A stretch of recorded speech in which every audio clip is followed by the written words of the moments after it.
அனைவருக்கும் வணக்கம். நான் இப்போ இருக்கிற இடம் வந்து வேளாங்கண்ணி மாதாவுடைய ஆலயம்.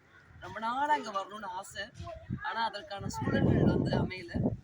இன்னைக்கு என்னுடைய தொலைதூர கல்வி தேர்வு எழுதுறதுக்காண்டி அண்ணாமலை பல்கலைக்கழகத்துக்கு வந்து இன்னைக்கு தேர்வுகள் இல்லை. அதனால் காலையில் கிளம்பி புத்தாண்டு அதுவுமா இன்னைக்கு எப்படியாவது வேளாங்கண்ணி மாதாவை பார்த்துடணும் அப்படிங்கிறதோட காலையில் சிதம்பரத்துலேருந்து கிளம்புனேன். வர வழியில் திருக்கடையூர் பார்த்துட்டு அப்புறம் கோரக்க சித்திராலயத்தையும் வழிபட்டுட்டு அங்கேருந்து எப்படி வர்றதுன்னு தெரியாமல் நல்லா வேளாங்கண்ணி கோயிலுக்கு வர்றதுன்னு தெரியாமல் முடிச்சுட்டு இருந்தேன். அப்போது ஒரு உறவு ராணி ஆட்டோவில் வந்துட்டு இருந்தாங்க. அப்படி கிடைத்த உறவுகள் தான் இவங்க எல்லாருமே. வேளாங்கண்ணி ஆலயத்தை நான் மாத்திரம் வந்திருந்தா கூட நேரடியாக ஆலயத்தை பார்த்துட்டு அப்படியே போயிருந்திருப்பேன். எனக்கு எப்படின்னு தெரிஞ்சிருக்காது. ஆனால் இங்கே வந்து ஆலயத்தினுடைய ஒவ்வொரு சிறப்பையும் சொல்லி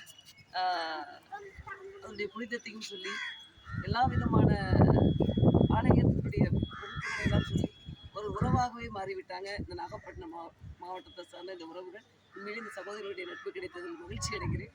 இது இன்னைக்கு புத்தாண்டு வேற. அனைவருக்கும் என்னுடைய புத்தாண்டு தின வாழ்த்துக்கள். உங்களுக்கும் எல்லாருக்குமே என்னுடைய புத்தாண்டு தின வாழ்த்துக்கள். அதாவது நான் நிறைய நேரங்களில் சில விஷயங்கள் அதிசயமாக இருக்கும். பெரும்பாலும் யார்ட்டையாவது பேசணும்னா பேசாமல் பேருந்து பயணத்தில் அப்படி வந்துடுவாங்க. ஆனால் நான் பேசியதும் அந்த சகோதரர் வனிதா அவர்களும் என்னோட ஒரு உறவாக பேசினார்கள். நாம் என்ன கொண்டு போக போகிறோம், பேசல என்ன ஆயிரப்போகுதுன்னு சொன்ன விஷயம் உண்மையிலேயே என்னை போல் நான் ஒருவரை பார்த்ததாக இருந்தது. சகோதரிக்கு என்னுடைய புத்தாண்டு வாழ்த்துக்கள். அவருடைய குடும்ப உறவுகள் அனைவருக்கும் ஆளுக்கள்.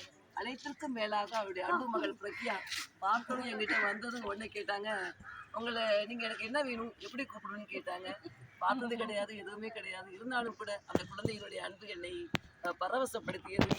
வாழ்த்துக்கள் பிரக்யா, நீங்கள் நல்லா படிக்கணும், நிறைய மார்க் வாங்கணும், நல்ல பெரிய பதவிகளுக்கு வரணும். என்னுடைய மனமார்ந்த வாழ்த்துக்கள். மீண்டும் அனைவருக்கும் இனிய ஆங்கில புத்தாண்டு நல்வாழ்த்துக்கள். நன்றி.